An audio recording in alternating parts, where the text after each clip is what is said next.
So let's go to Disco Brian in Philadelphia. Let's stay in Philly. Disco Brian.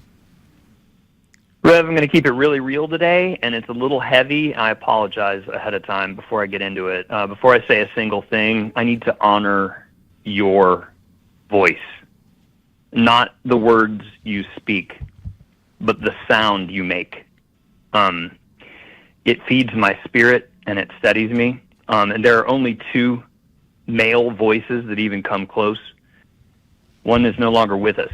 It's the voice of Casey Kasem. You remember him, Rev? Oh, yeah, very well. This is Casey on American Top 40 in Hollywood. And another voice, Rev, is Myron Clifton. Hey, if you were a leftist funded by Code Pink, or if you're Code Pink and now you're wondering what to do with your time now that there's peace between Israel and Palestine. Do you know Myron Clifton, Rev? No, I don't. And there's no purpose of showing up and buying tickets and harassing former Vice President Kamala Harris on her book tour. You know, I sometimes think about President of the United States. There was never a purpose or reason. Let's be clear. We all remember Casey's voice. Now we're up to our long-distance dedication. But Rev, if you haven't yet, But anyway, please discover Myron Clifton. His voice, since you have time sonically and morally, and you have money, is pure truth. why don't you go protest Cheryl Hines? That's why I called my book Unscripted. I could not have written this story ahead of time. See, Cheryl Hines is married to RFK Jr. She's on book tour right now. He's probably my favorite human. This is a guy who's anti-vaccination, anti-science, anti-science. Even though he's a heroin addict, he is, looks like rotisserie chicken and sounds like asphalt, but he's vaccinated. Being beyond you and my wife, please help give that brother more exposure. He is the best of K-Hive. She's vaccinated. The Trump administration is vaccinated. They all got their flu shots, just like Fox News. They're not drinking ivermectin or warm bleach. They are fully vaccinated, but she's on book tour. She was just on The View yesterday. And if you don't want to... He's calm. Go to her book tour. Conscious. J.D. Vance is all over the place. The current vice president. So if you have any issues... Loving. Anything you want accomplished in this country right now, the current administration and at least one of their wives and out there and tour talking. So spend your money and time wisely and look forward to seeing you out there. Even though the George Carlin fan in me... Something is up. ...likes some of the really performative millions of motherfucking users, members of our community, like Kenny Walden, this is a who curses and every other word is MF this and MF that. Right. Two are motherfucking it's people like... Look forward to seeing you out there. Myron Clifton, who I think I would love to see on MSNBC sometime. Anyway, Rev, Casey's Coast to Coast. About Casey Kasem, I want to thank iHeartRadio for keeping American Top 40 spinning. Rev, do you remember listening to American Top 40? Oh, yeah.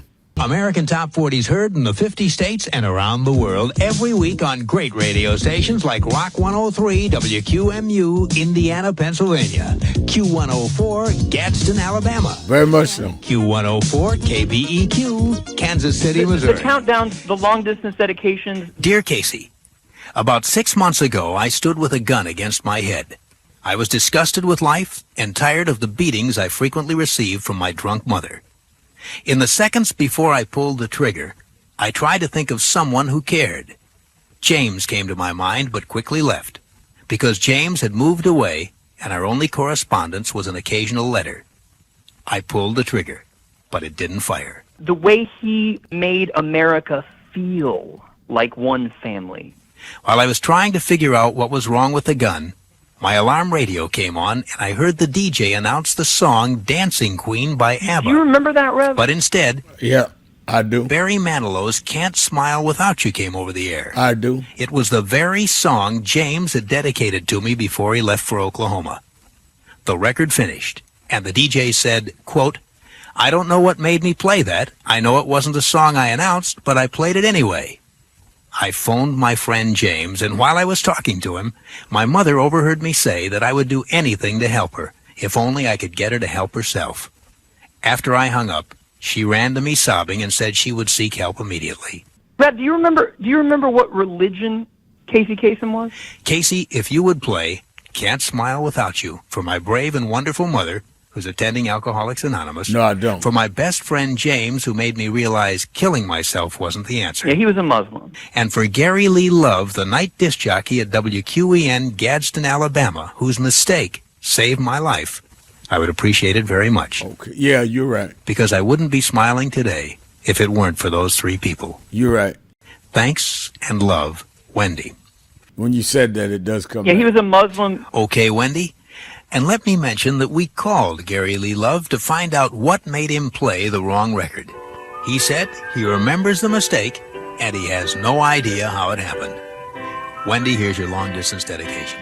Rev, he was a Muslim who celebrated black and Jewish music for a living, who treated America's pluralism like a sacred trust. And Rev, on Billboard's national singles chart, the best-selling song in the USA, #1, I Can See Clearly Now by Johnny Nash. Casey Kasem was a very different kind of Muslim than the ones the algorithm rewards today. I can see clearly now the rain. People like Hasan Piker. Doesn't matter if rapes happen on October 7th. Or your former colleague Mehdi Hasan. To close out the show tonight, our final show, sadly. Over the past weekend, CNN finally aired a segment on the accusations against Joe Biden by a former staffer, Tara Reid. When I got off the plane in Moscow. But it's been more than a month. For the first time in a very long time. Since Reid made her much more explosive. I felt safe. Shocking. And I felt heard. Disturbing allegation of sexual assault. And I felt respected. Against Joe Biden. Those brothers... America deserved 9/11, dude. Fuck it. I'm saying it. ...are not using their platforms to lift the Black-Jewish alliance that Casey Kasem cherished, okay? What is your response to people who say that your wing of the party, people like you, cost Kamala Harris the election? I would ask them who was running the Kamala Harris campaign. What were the policies that were being run on? Who were the surrogates? You are not going to see me in any one of these 5 boroughs with Liz Cheney or Mark Cuban. They use them to amplify outrage. They love Mamdani, a man who calls Kamala Harris a genocide supporter. Assemblyman, thanks for joining us. You have encouraged people to vote for you, vote against 2 people who you have called corrupt. But in 2024, you endorsed the Leave It Blank campaign. You told everyone to stay home and not to turn out against someone who was at the time facing 88 criminal offenses across 4 criminal cases. Do you regret encouraging people to stay home during that election? And do you think that Trump has served Gaza well? I want to be very clear. I never encouraged anyone to stay home. I encouraged them to take part in the Democratic primary process, a process within our own party, to voice a displeasure with our party's continued support of a genocide. These Muslims... Go post a fucking clip about how much of a fucking white supremacist I am. ...make anger profitable. Suck my... Genocide. Casey Kasem made empathy profitable. This morning... While I was listening, I got in the background, Rev, I heard Casey introduce Keep On Smilin' by Wet Willie. Do you remember that song, Rev? Yes, I do. Yeah, gotta keep on. Yeah, it's from the year I was born and the year that you turned 20. And one lyric God forced on me today, and it said this. Singing in a honky-tonk. Singing in a honky-tonk cafe, but nobody's hearing what you play. Nobody's hearing what you play. That's my life right now, Rev. I've been singing my heart out in this digital honky-tonk where billionaires own the algorithm and prophets of division get all the airplay. I'm trying to make people hear the truth, but they're too busy drinking the outrage. And through it all, 2 things have kept me upright. My wife, Lindsay, whose love I will spend the rest of my life trying to deserve, and you, Reverend Sharpton, your respect for me I do not deserve, and it is the greatest honor of my lifetime. But I need to speak to the pain behind my work, Rev. When I called out the Mamdanis and the fake anti-imperialists, the troll farm armies swarm me. They tell me to paint my feeling a shade of Kurt Cobain red. They drag my mother into it, sexualizing her trauma. And Rev, that's no small thing. My mother was raped by a man who broke into our apartment after my parents divorced when I was 3 years old. And that wound shaped Who the hell you are? me and my mother. So when these online mobs who are friends of Mamdani mock that, it isn't trolling, it's spiritual warfare. And I ask you honestly, Rev, if people who claim to stand for justice did that to someone who honored you, would you stay silent, Rev? No, not at all. I think, again, I'm going to say, as I said, probably Monday, that I think that you have some very strong, firm views, much of which I agree with, and others have different views, some of which I agree with. I want everybody to express themselves, but don't be disrespectful of the fact that people have a different view than you. And since you've come on the show and been dealing with things, I think you've made valuable contributions. You came up with your wife to the House of Justice, and some of you just sit back and criticize anything and anybody. You don't have to agree, but don't be disagreeable. So I absolutely would defend myself if I were you. You're absolutely right. Thank you for your call, and thank you for talking about Casey. I don't hear a lot of people talk about Casey Kasem. Great person in our culture. Let's take a break. We'll be right back. Keeping it real. Sharpton. Be right back. Keeping it real. Keeping it real. I'm your host, Reverend Al Sharpton. Let me go to the sage in the South. Jahad. Jahad, you're keeping it real with Al Sharpton. The other caller, he wants to condemn Mamdani. If I believe that genocide is taking place in Palestine, Genocide, no! How many kids have you killed in Gaza? and I believe that Kamala Harris was the president of the United States under Biden, then if I believe that Vice President Kamala Harris supported genocide, it's just common sense. If I really believe genocide was taking place, how can I exclude her? President Trump, Donald, Sarah and I are absolutely delighted to welcome you and Melania to the Prime Minister's residence in Jerusalem, the eternal capital of the Jewish people, the united capital of the Jewish state. We've known each other for many years, and it's always good to see you, but it's also wonderful to see the blossoming friendship between our two beautiful wives, Sarah and Melania. You're so welcome here, and we're so pleased to see our party's continued support of a genocide. You know what? If you want Donald Trump to win, then say that, otherwise I'm speaking. Right. Now, I might can forgive her, I might can compromise with her based on her position, but I'm not going to distort history to say if I'm running here telling people genocide taking place and she the vice president, and I'm going to say genocide. Unless she come out and say, well, I disagreed with it from the beginning, I didn't want to support the president, but I was the vice president and I had to be careful. I can reason with that.